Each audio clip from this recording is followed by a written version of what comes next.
The Securities and Exchange Commission (SEC) of the United States is on the hunt in the crypto industry, where there are many amateur cryptos and many don't understand the rules and regulations because they are unclear. But still, the SEC is able to find loopholes in many cryptos and drag them to court.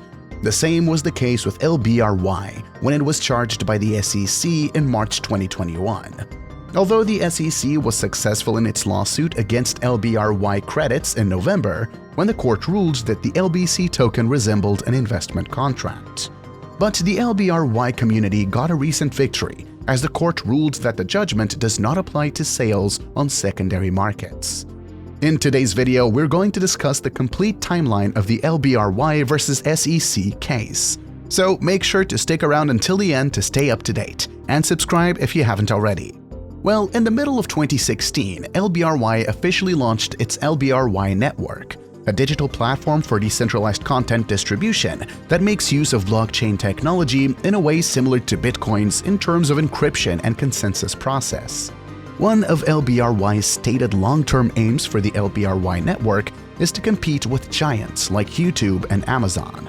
The regulations devised by LBRY to publicly oversee the functioning of the LBRY network allowed for the production of the 1 billion digital tokens native to the LBRY network, called LBRY Credits, 400 million of which would be controlled by LBRY for different purposes.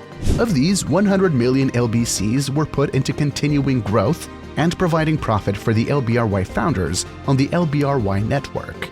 The remainder, 53.9 million LBC, was sold to the general public through LBRY-built apps and other digital asset exchanges. In March 2021, the SEC filed a lawsuit against LBRY in the U.S. District Court for the District of New Hampshire, alleging that LBRY had violated Sections 5A and 5C of the Securities Act by offering and selling unregistered securities and demanding from LBRY civil penalties, disgorgement of cash LBRY obtained from these offers, and injunctive relief. LBRY countered the assertion with two counter-arguments. First and foremost, LBC was not present as a security. Secondly, LBRY was denied due process when the SEC failed to provide it enough warning that its offers were subject to securities legislation.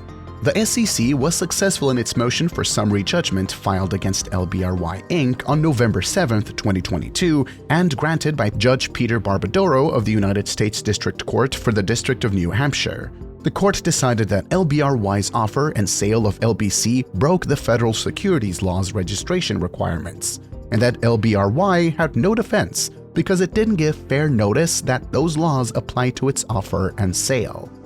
In its lawsuit, the SEC alleges that LBRY sold crypto asset securities without first registering them with the agency. Permanent injunctive relief, disgorgement with prejudgment interest, and civil penalties are what the SEC was seeking. According to the SEC lawsuit, LBRY, which develops video sharing software, marketed LBRY Credits, which are crypto asset securities, to multiple investors, including investors in the United States, from at least July 2016 through February 2021. According to the suit, LBRY should have registered the sale of these securities with the SEC before they were made available to the public. The lawsuit goes on to claim that LBRY deprived potential investors of the necessary information for such a public offering by neglecting to submit a registration statement. According to court documents filed by the SEC, LBRY made around $12.2 million through the sale of LBC. This amount is comprised of both fiat currency and cryptocurrency. The court ruled that LBRY did, in fact, break the alleged rules but postponed ruling on any potential remedies until a later date. The SEC's November judgment might have given the regulatory agency authority over the secondary cryptocurrency market. So the SEC asked the New Hampshire District Court judge to explain the order that said LBC couldn't be sold. In a public filing, the U.S. Securities and Exchange Commission established beyond a reasonable doubt that secondary market transactions using LBRY Credits tokens do not include the sale of a security. The settlement was announced on January 30 during an appeal hearing in the case LBRY v. SEC. After a successful hearing in November 2022, the SEC wanted to confirm an unclear injunction, but the courts made it clear that the verdict only applied to direct sales. Many in the cryptocurrency world, particularly those holding XRP, were relieved by the case's conclusion, as the SEC has filed a complaint against Ripple for securities fraud related to the token sale of XRP. The new judgment that implies secondary market LBC token sales don't constitute securities may help Ripple's long-running litigation. That was all for today's video. Hope you have enjoyed the video. Feel free to share your thoughts in the comment section. Moreover, if you're new and haven't subscribed to the channel yet, remember to subscribe and hit the bell icon so you won't miss any useful and informative daily videos. Thank you for watching and best of luck.